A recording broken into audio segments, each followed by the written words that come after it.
राजकारणात कोणी कोणाचा कायमचा शत्रू किंवा मित्र नसतो असं म्हटलं जातं, मात्र राजकारण्यांचा कोणी मित्रही नसतो का हा प्रश्न आता जगातील दोन मोठे नेते भांडताना पाहायला मिळतोय। एक आहे जगातला मोठा उद्योगपती एलन मस्क आणि दुसरे व्यक्ती आहे ते म्हणजे अमेरिकेचे राष्ट्राध्यक्ष डोनाल्ड ट्रम्प। एलन मस्क आणि डोनाल्ड ट्रम्प यांच्या मैत्रीचे किस्से इतके दिवस जग ऐकत होतं, मात्र यांच्यामध्ये आता दुरावा निर्माण झालाय। हा दुरावा निर्माण होण्याची नक्की कारणं काय आहेत या संदर्भात आम्ही परराष्ट्र धोरणाचे विश्लेषक अनिकेत काळे यांच्याशी थेट बातचीत केली। And I was worried about him because he's one of our great geniuses and we have to protect our genius. You know, we have to protect Thomas Edison and we have to protect all of these people.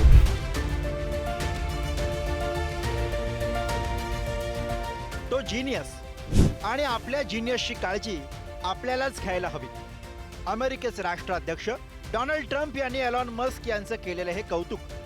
सत्तेत आल्यावर Trump यांनी आपल्या या मित्राला थेट सरकारमध्येच घेतलं आणि सरकारी कार्यक्षमता विभागाचं म्हणजे DOGEचं प्रमुख म्हणून नेमलं। पण आता दोघांमध्ये वादाचा भडका उडालाय। एलॉनला खूप मदत केली पण त्यानं निराशा केली अशी खंत ट्रम्प यांनी बोलून दाखवली।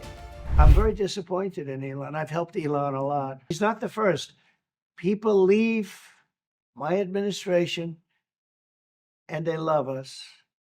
And then at some point they miss it so badly. And some of them embrace it and some of them actually become hostile.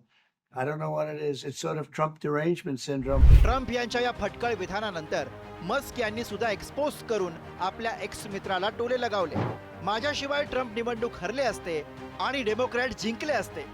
सिनेटमध्ये ट्रम्प यांच्या रिपब्लिकन पक्षाला 51-49 जागा मिळाल्या असत्या असा दावा मस्क यांनी केलाय। एकेकाळचे जिगरी दोस्त असलेले हे दोघं, या दोघांमध्ये एवढी खुन्नस वाढण्याचं कारण काय हे समजून घेऊया। त्याचं झालं असं, अमेरिकेत उद्योग वाढवण्यासाठी आणि कर्ज मर्यादेत वाढ करण्यासाठी ट्रम्प यांनी विधेयक आणलं। वन बिग ब्युटिफुल बिल अशा शब्दात ट्रम्प यांनी विधेयकाचं कौतुक केलं, पण या विधेयकाला मस्क यांनी कडाडून विरोध केला। त्याशिवाय इलेक्ट्रिक वाहन खरेदीसाठीच्या सवलती ट्रम्प सरकारनं रद्द केल्या। त्यामुळे टेस्ला कार बनवणारे मस्क भडकले आणि त्यांनी ट्रम्प प्रशासनाचा राजीनामा दिला।